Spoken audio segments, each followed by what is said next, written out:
Assalamualaikum warahmatullahi wabarakatuh.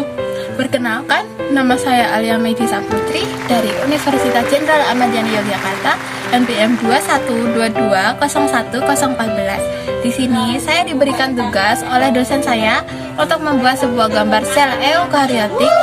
Yang dibutuhkan dalam membuat gambar sel eukariotik ada kertas HVS, lalu ada spidol dan pensil warna. Setelah itu ada pensil, lalu ada penghapus. Setelah itu ada buku modul untuk panduan. Di sini saya akan sedikit membacakan tentang panduannya ya. Yang pertama, praktikum membuat video sel eukariotik. Yang kedua, mahasiswa menyiapkan buku gambar dan pensil warna. Sebelumnya sudah saya siapkan. Lalu yang ketiga, menggambar sel eukariotiknya terlampir di buku praktikum. Saya perlihatkan gambarnya seperti ini. Lalu yang keempat, setiap kegiatan praktikum pada saat menggambar sel eukariotik divideokan dan didokumentasikan. Setelah itu yang kelima, yaitu hasil video diupload di YouTube dan link dikumpulkan di e-link sesuai dosen praktikum masing-masing, dan maksimal pengumpulannya yaitu tanggal 2 Oktober 2021. Kalau begitu, kita lanjut ke video pembuatan gambarnya ya.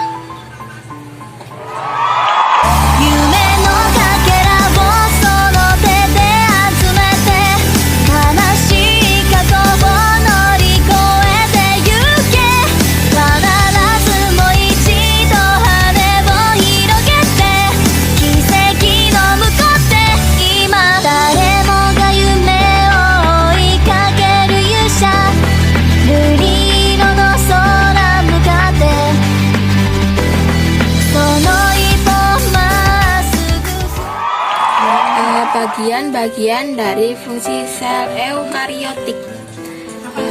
Eukariotik adalah sel yang memiliki nukleus atau inti yang terbungkus oleh membran. Kemudian bagian dari sel yang pertama adalah membran sel. Membran sel merupakan batas antara lingkungan luar dengan bagian dalam sel. Membran sel merupakan selaput selektif permeabel. Artinya hanya dapat dilalui molekul-molekul tertentu seperti glukosa, asam amino, gliserol, dan berbagai ion. Kemudian fungsi dari membran sel yaitu yang pertama, mempertahankan isi sel. Yang kedua, membran plasma bersifat semi permeabel. Yang ketiga, proses terjadinya biokimiawi seperti reaksi oksidasi dan respirasi. Yang keempat, sebagai reseptor. Yang kelima, bagian sel yang berfungsi sebagai reseptor adalah glikoprotein. Yang keenam, mengontrol zat-zat yang boleh masuk maupun keluar meninggalkan sel. Setelah itu, sitoplasma. Sitoplasma adalah bagian pengisi ruang antara inti dan membran plasma. Cairan sitoplasma disebut dengan sitosol.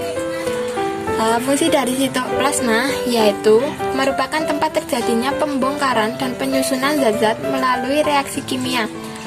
Kemudian sebagai tempat penyimpanan bahan-bahan kimia yang penting bagi metabolisme sel. Yang ketiga, sitoplasma di dalam sel untuk menjamin berlangsungnya pertukaran zat agar metabolisme berlangsung dengan baik. Kemudian nukleus. Nukleus adalah otak dari sel yang disebut sebagai organel terbesar di dalam sel, sebab disinilah tempat pengendalian segala aktivitas sel. Nukleus berada di tengah sel dan berbentuk bulat ataupun oval. Nukleus sendiri terdiri dari 3 bagian. Yang pertama, membran inti, yaitu bagian terluar sebagai pemisah sekaligus pertukaran molekul dengan sitoplasma. Kemudian nukleoplasma, yaitu cairan inti dalam nukleus yang beberapa senyawa kimia kompleks. Kemudian nukleus. Nukleus yaitu merupakan bagian terbesar dari nukleus yang menyusun ribosom. Fungsi dari nukleus yaitu memuat dan menyimpan informasi genetik DNA yang menentukan bagaimana sel akan berfungsi sebagaimana struktur dasar dari sel. Yang kedua, membuat semua RNA termasuk RNA ribosomal, transfer, dan messenger. Yang ketiga, menyalin DNA sel terutama melalui pembelahan sel. Kemudian, retikulum endoplasma. Retikulum endoplasma adalah bagian yang berpusat seperti jala yang berpusat pada endoplasma. Retikulum endoplasma terdiri dari dua macam. Yang pertama retikulum endoplasma kasar, kemudian yang satunya lagi retikulum endoplasma halus. Retikulum endoplasma kasar berhadapan dengan sitoplasma dan ditempeli ribosom.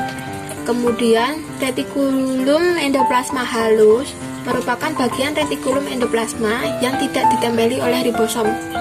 Fungsi dari retikulum endoplasma yaitu pada retikulum endoplasma kasar dan retikulum endoplasma halus berfungsi untuk mensintesis lemak dan kolesterol, transportasi molekul-molekul dari bagian sel yang satu ke bagian yang lain.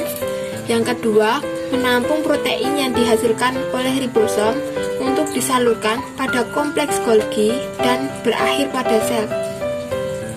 Yang ketiga, transportasi molekul dari bagian yang satu ke bagian yang lain. Yang keempat, sebagai menetralkan racun.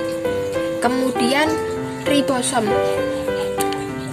Ribosom terletak bebas di dalam sitoplasma dan ada juga yang menempel pada bagian sisi luar retikulum endoplasma kasar. Ribosom sendiri berfungsi sebagai mensintesis protein, sedangkan ribosom sendiri disintesis oleh nukleus.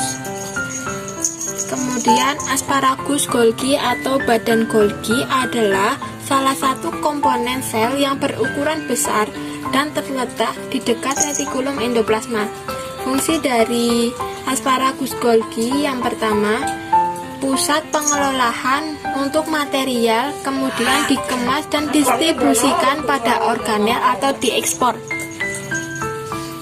Kemudian membentuk membran plasma. Yang ketiga, membentuk kantong sekresi sebagai pembungkus zat yang akan dikeluarkan sel. Yang keempat, membentuk akromosom pada sperma, kuning telur pada sel telur dan lisosom. Setelah itu lisosom. Lisosom adalah organel yang berbentuk gelembung bulat berdiameter 0,1 sampai 1,2 mikrometer yang di dalamnya tersimpan enzim-enzim hidrolik seperti protease, lipase, nuklease, dan enzim pencerna yang lain. Lisosom berfungsi untuk melakukan pencernaan intrasel, autofagi, kemudian eksositosis, autolisis, dan menghancurkan senyawa karsinogenik. Setelah itu, mitokondria. Mitokondria adalah pembangkit energi dari sel eukariotik. Fungsi dari mitokondria yaitu melakukan respirasi sel untuk menghasilkan energi, kemudian mengoksidasi makanan, dehidrogenerasi, serta transfer elektron. Setelah itu, sentriol. Sentriol merupakan organel berbentuk silindris. Sentriol berperan dalam orientasi arah pada proses pembelahan. Baik, sudah selesai. Mohon maaf jika ada salah kata yang kurang berkenan. Saya undur diri. Wassalamualaikum warahmatullahi wabarakatuh. Dadah.